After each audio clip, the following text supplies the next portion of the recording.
Hello everyone, in today's video I will be telling you that how you can actually improve if you are stuck at level 1। दोस्तों, हमेशा जब ऐसा होता है कि हम सेल्फ इम्प्रूवमेंट करने की कोशिश करते हैं तो एक लेवल के बाद हमारा जो सेल्फ इम्प्रूवमेंट होता है वो एक तरीके से बंद हो जाता है, क्योंकि हम प्रोग्रेस ही नहीं कर पाते उस स्टेज के बाद।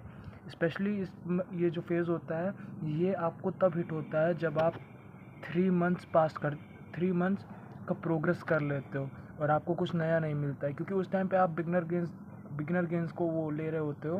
तो इस वजह से आप कुछ भी कर रहे होते हो उसमें आपको गेन ही मिलता है, लेकिन एक स्पेसिफिक अमाउंट ऑफ टाइम के बाद आपके जो गेंस होते हैं वो एक सर्टेन काइंड ऑफ एफर्ट करने पे ही आपको मिलेंगे। इसलिए बहुत ज़्यादा ज़रूरी हो जाता है कि आप ये चीज़ जान लो कि आप कैसे लेवल 1 के बाद लेवल 2 और उसके आगे प्रोसीड कर सकते हो। नहीं तो आप लेवल 1 पे स्टक रह जाओगे, फिर आप अपने आप को कोसोगे। तो इसलिए सबसे पहला जो स्टेप होगा वो है एनालाइज। अब एनालाइज करने के लिए आपके पास सबसे बड़ा वेपन होगा आपकी जर्नलिंग। अगर मैंने आपको ऐसा बोला था कि आप अपना एक अलग से डायरी बना लीजिए और उसमें डेली अपने सारे टास्क और बीच में एक तरीके से वो कर लीजिए, मतलब कि सेपरेशन करके उसमें जर्नल किया करिए। फॉर एग्जांपल मैं आपको अभी दिखाता हूँ।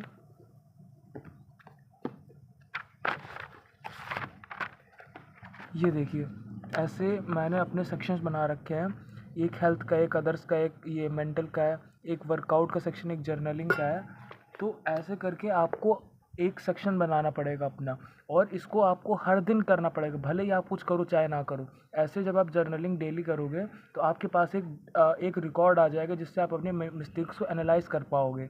इसलिए बहुत ज़रूरी हो जाता है कि आप जर्नलिंग करो। अगर आपने अब तक नहीं की है और आपको अभी भी सॉल्यूशन चाहिए, कोई बात नहीं, उसको छोड़ दो।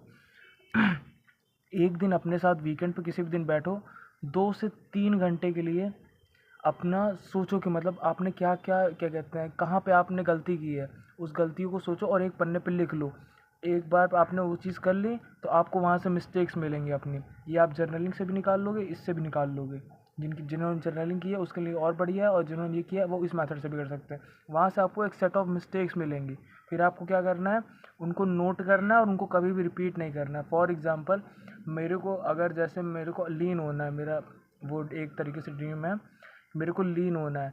अब मैं अराउंड 3 महीने से जिम वो होम वर्कआउट में प्रोग्रेस कर रहा हूँ और प्रोटीन इंटेक भी अच्छा रख रहा हूँ, लेकिन फिर भी मेरा नहीं हो रहा था। इसका एक रीज़न ये था, मैंने अपने आप को साथ में लेके बैठा और उसमें एनालाइज़ किया तो मेरे को पता चला कि मैं जंक फूड ज़्यादा खा रहा हूँ। तो मैंने इस टाइम पे अपना जो जंक फूड का वो कंजम्पशन है वो थोड़ा कम कर दिया है। तो इसी तरीके से आपको अपनी सारी मिस्टेक्स को एनालाइज़ करना और उनको हटाते रहना है अपने डेली शेड्यूल के अंदर। फिर बात आती है आपके नॉन नेगोशिएबल्स। अगर आप प्रोग्रेस करना चाह रहे हो और आप डेली अपना काम ही बदलते रह रहे हो, उससे कोई मतलब नहीं होगा। फॉर एग्ज़ाम्पल, क्योंकि आपके मूड के ऊपर भी डिपेंड करता है। भले ही आपको कोई भी कह दे कि अपने मतलब मूड के हिसाब से काम ना करो, लेकिन फिर भी आपके ऊपर एक मूड का एक प्रेशर रहता है। अगर आप किसी दिन बीमार पड़ जाते हो, किसी दिन आप दुखी हो, तो उस दिन आप उतना अपने फुल कैपेसिटी पे काम नहीं कर पाओगे जितने नॉर्मल डेज़ में कर सकते हो। इसलिए बहुत ज़रूरी होता है कि आप एक नॉन नेगोशिएबल एक लिस्ट बना लो, जिसमें अपने 5 टास्क कम से कम रखो ही रखो जो आपको पूरे दिन में करना है। फॉर एग्ज़ाम्पल, मेरे को 4 घंटे पढ़ना है, अपना वर्कआउट हिट करना है, 4 लीटर पानी पीना है, 3 मील्स लेनी है और मेरा प्रोटीन इंटेक वो क्या कहते हैं हिट हो जाना चाहिए, और एक वीडियो बन जानी चाहिए। ये मेरे नॉन नेगोशिएबल्स हैं। अगर मेरा दिन ख़त्म होने से पहले मेरा ये टास्क ख़त्म नहीं हुए तो मैं अपनी चेकलिस्ट में मैं अपने जो डेज़ वाला चेकलिस्ट का सेक्शन होता है वहाँ पे क्रॉस लगाऊंगा, टिक नहीं लगा सकता हूँ। और मेरे पूरे दिन का ऑब्जेक्टिव ये होगा कि सबसे पहले मैं अपने नॉन नेगोशिएबल्स को पूरा कर लूँ, क्योंकि अगर नॉन नेगोशिएबल्स पूरे ही नहीं होंगे तो मेरा पूरा दिन वेस्ट चला जाएगा। फिर बात आती है न्यू थिंग्स करने की। फॉर एग्ज़ाम्पल, आप होम वर्कआउट कर रहे हो या फिर जिम भी कर रहे हो, जिम जा रहे हो, तो वहाँ पे पहले देखिए 2-3 महीने ऐसा होता है कि आप जब जिम कर रहे होते हैं तो वहाँ पे आप कुछ भी करोगे तो आपकी बॉडी बनेगी ही बनेगी। लेकिन सर्टेन अमाउंट ऑफ टाइम के बाद आपको फिर नई, जैसे फॉर्म होता है आपका, और भी चीज़ें होती हैं, उन चीज़ों पे ध्यान देना शुरू करना पड़ता है। इसी तरह आप इन चीज़ों को ऑप्टिमाइज़ करना स्टार्ट कर दो। यूट्यूब पे देखो, नॉलेज कलेक्ट करो और चीज़ों को गेन करो।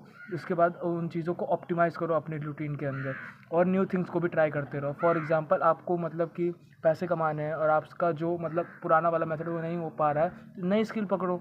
फॉर एग्ज़ाम्पल, मेरे को क्या कहते हैं ऑर्डिनरी मेथड्स जैसे कि वीडियो एडिटिंग है वो नहीं, वीडियो एडिटिंग से पैसा नहीं मिल रहा है तो मैं UI UX एक स्किल होती है, ग्राफिक डिज़ाइनिंग होती है, इन सब पे ट्राई करूँगा।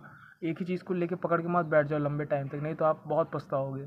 फिर बात आती है learn with the flow not individually. For example अगर मेरे को जिम क्या कहते हैं जिम मतलब होम वर्कआउट करना है और मैं उसका क्या कहते हैं सिर्फ वीडियोज़ ही देखे जा रहा हूँ, कुछ उसके बारे में कर नहीं रहा हूँ, क्या फ़ायदा रह जाएगा फिर उसका। इसलिए बहुत ज़्यादा इम्पोर्टेंट रहता है कि आप वर्क के फ़्लो के साथ सीखते रहो। ये मत करने लग जाना कि मतलब आप वो क्या कहते हैं, ये मत करने लग जाना कि आप बैठे बैठे हो और क्या कहते हैं फॉर्म चेक कर रहे हो, ऐसे कुछ नहीं होगा। आपको अपना काम भी करते रहना है और ऐसे ऑप्टिमाइजेशन करना रहना है कि आपका वर्क भी साथ चलता रहे और आपका ऑप्टिमाइजेशन भी हो रहा है। अगर आप वर्क नहीं कर रहे हो, सिर्फ ऑप्टिमाइजेशन पे ही फोकस कर रहे हो, तो उसका कोई फ़ायदा नहीं होगा। And the last thing which comes is show up, which indirectly in other words we can also say add grit. Grit का मतलब होता है कुछ भी हो जाए जैसे भी हाल है तो बस खाली शो अप करो, शो अप करो और अपने नॉन नेगोशिएबल्स को पूरे कर लो। ट्रस्ट में, बिलीव में, आपको ज़रूर रिजल्ट्स मिलेंगे। That's it for the video. मिलते हैं नेक्स्ट वीडियो के लिए, तब तक के लिए थैंक यू।